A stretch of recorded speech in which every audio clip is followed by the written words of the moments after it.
by with spirits, and I just did an impromptu reading for them. It's a very interesting experience. Also lost, I think I lost the card. I had to go look in the video I previously filmed to see if I was imagining one of my cards flying away. So I hope you're all doing well wherever you are. And maybe I can try to pick up on the energy that I got earlier, because we had the photography card and the mystery card. So I was picking up that somebody may have traveled, somebody that you may not be in contact with, and I remember silence was at the bottom of the deck. So let's see if I could pick up on that energy. I believe that some of you may have been dealing with somebody and you're currently not in contact with them, and if it's been a significant amount of time, possibly like months, even years, and I'm not talking about like 1 or 2, 3 months. It could be possible, but the person may have traveled, and for some reason, the thought that the song "Deafening Silence" popped into my head, and it was Serge Tankian's song, and that song is about the silence is deafening to my ears. How could the obvious be ignored? The silence is threatening, then she appears. Then the ceremony is performed. So it made me think that what if somebody left, has been away, has traveled far. One of the cards flew, so they probably took a plane somewhere, and they probably got married. That popped up in my mind because the ceremony, unless it was some sort of ritual or I don't know. So I had the, I don't know, so maybe the person that you know nothing about, that you haven't been in contact with, and you know nothing about them, and they don't know anything about you, there has been silence between the two of you. They possibly may have gotten married. And that may not be significant to everybody else. I mean, to everyone. See, I found the photography card, but then at the bottom of the deck, but reconcile. So it's possible that somebody that you're no longer talking to, that there has been some sort of silence, may have reconciled with someone from the past and possibly got married. You may know this, or you may find this out. You may find this out.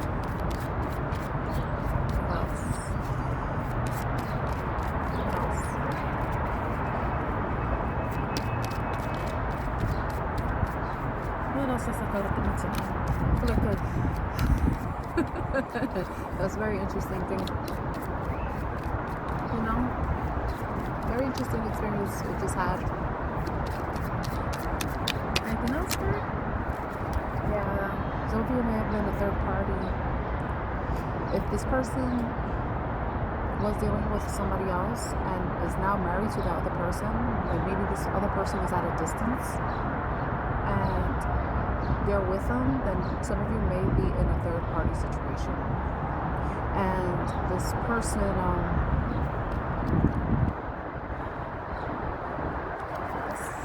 that sucks. Just to think that. It's like, that's why dating around this sucks. I can see why people prefer to be single. So many people are deceptive, unfortunately.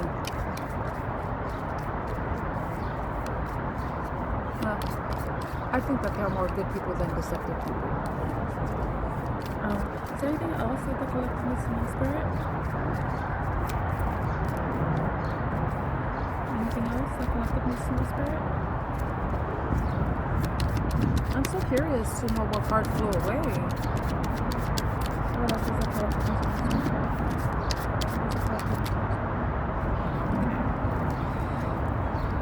We have Apple, Temptation, Greed, Crown, and Commitment.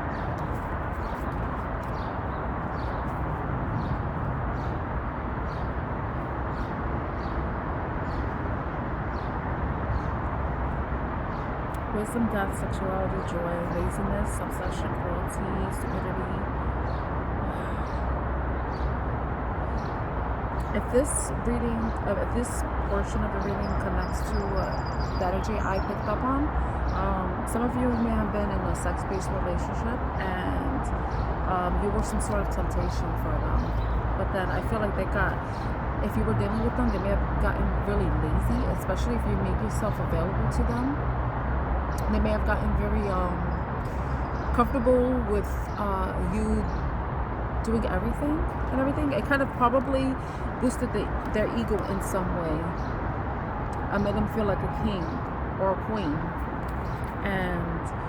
But commitment, I feel like commitment may have been something that was offered to this person, but part of me feels like maybe this person used that as like a carrot, like dangled it, or just to keep you strung you along. That could be it. If that resonates. Let's see, anything else here? Anything else that's collective needs to know the same spirit? As for the highest and greatest good for the collective, this is collectively to know the same. Unfinished business. It's not over back and forth. If it's not what I mentioned, where the person was, put you in a third-party situation, or possibly it was, and this person is going back and forth between you and another person, that could be something that may be coming up or has happened in the past. But in the bottom of the deck, we have change. So there may be some type of transformation, some type of pivot that has been made. I think maybe with this experience that it kind of changed who you are and made you probably made you realize how unique and special you are and the impact you can make in other people's lives. But also, you realize that there was something that needed to change in this dynamic, that whatever was happening wasn't working for you, and that everything, whatever unfinished business that may be happening, it's like you're probably like changing your approach. If this person tries to come back to you, you may not be as welcoming as you have been in the past. You may be keeping up your boundaries from this person. This person may be trying to, offer you, ask you out for drinks, try to make it like a very casual thing. If they try to approach you again, if not, because whatever happened, it really put you in this place where you had to reflect, with you showing up at the bottom too. I had you really reflecting on the experience, and you may have had some type of realization. Maybe you look back at everything and you're like, wow, this person was lying. This person was dishonest with the snake coming up. This person was manipulative, and the changes look wisdom underneath and independent. Oops. Wisdom and independent. It's like, I think that's part of the change. You're seeing how much better you can do without this person. That you don't necessarily feel like you have to be in a relationship, or that this relationship has changed you, has made you more wiser, and has taught you how important it is for you to guard yourself from anybody that may not be high vibrational. Guard yourself from people or situations that will be a threat to your independence, to your happiness, to you. Because possibly if it's the independence thing, maybe you felt like you were a bit restricted in the relationship. Maybe there were certain expectations that the person wanted to impose on you, and it didn't really allow you to be free. You may have felt like you were being trapped, but with this person leaving, or the ending, or the no contact, or whatever happened to cause the separation, breakup, or no contact, it happened for the best.